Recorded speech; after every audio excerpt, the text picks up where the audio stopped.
How do I stay positive when I'm waiting for everything to get better and work itself out? That is today's viewer question, and it actually comes from a member of one of my Facebook groups. Her question is very timely because I think a lot of us are feeling a little bit of a frustration right now. Some of it's seasonal, some of it has to do with the fact that it was really, for those of us in the Northern Hemisphere, kind of a brutal winter, and it's been a pretty wet spring. And a lot of us have felt like, we've been talking about this in the Facebook group, have felt like we're kind of on the verge of this burgeoning, of this waiting. And so that's, I think, where that question came from. How do I stay positive when I'm really just waiting for everything to get better and work itself out? So the first thing I want to interject here is a reality check. So I was talking to one of my clients a couple of weeks ago in one of our private coaching sessions, and she said, I just wish that I could wave my magic wand and have everything in my life be just like I want it to be right now. And I said, yes, that would be awesome. However, hold on a moment. Life happens. And not to burst any bubbles here, but it's unlikely that everything in your life is going to be perfect for an extended period of time. I was actually talking about this last night on one of my group coaching calls. We were talking about this idea of the month of April in particular feeling kind of like a roller coaster for a lot of people. There were some really high highs and some really low lows, and we're coming into now May with that roller coaster energy kind of going, oh, what's going to happen next? And so, of course, when the highs are high and we're like, oh, I love this feeling. I love this feeling of accomplishment. I love this feeling of satisfaction. I'm so happy. And then life happens and something kind of throws us a curveball, and suddenly we go from that high point to the low point. And what we were talking about last night on that coaching call was the fact that if it weren't for the low points, we would never be challenged. We would never be pushed out of our comfort zone. We would never grow and really be the people that we were meant to be. We need the roller coaster ride. Maybe not as quickly and as rapid cycling as it has been lately for a lot of us, but there are always going to be ups and downs. And just to interject again, a little dose of reality, it's probably a little unrealistic to think that life is going to be perfect in every area 100% of the time.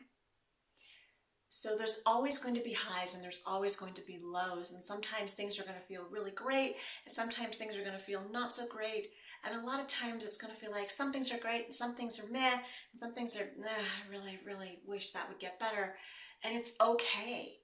That's called life. It's called being human. And as we were talking about on that group coaching call last night, it's that growth edge that pushes us forward, to challenge us to get outside our comfort zone. So how can you stay positive?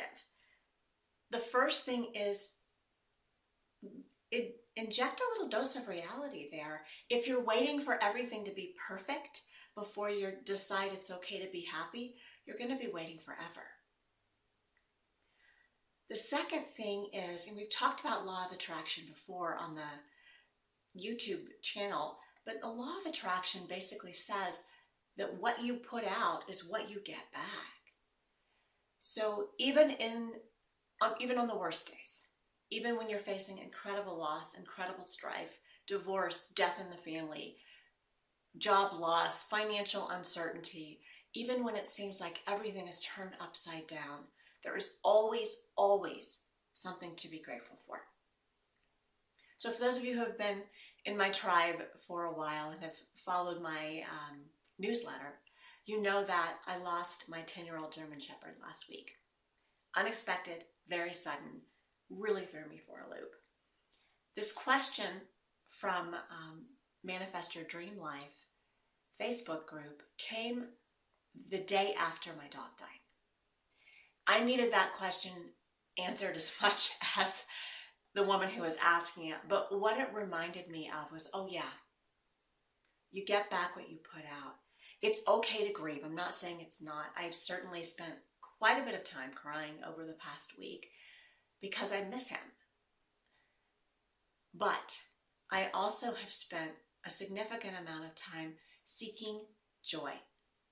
Because I want to tell you, and if you're dog people, you get this. If you're not dog people, bear with me.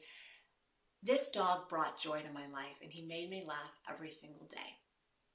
So my task has been, in the midst of my grief, what brings me joy?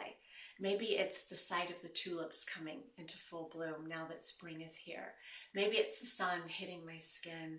Maybe it's watching the hummingbirds, first hummingbirds of the year, visit my feeder outside my office window.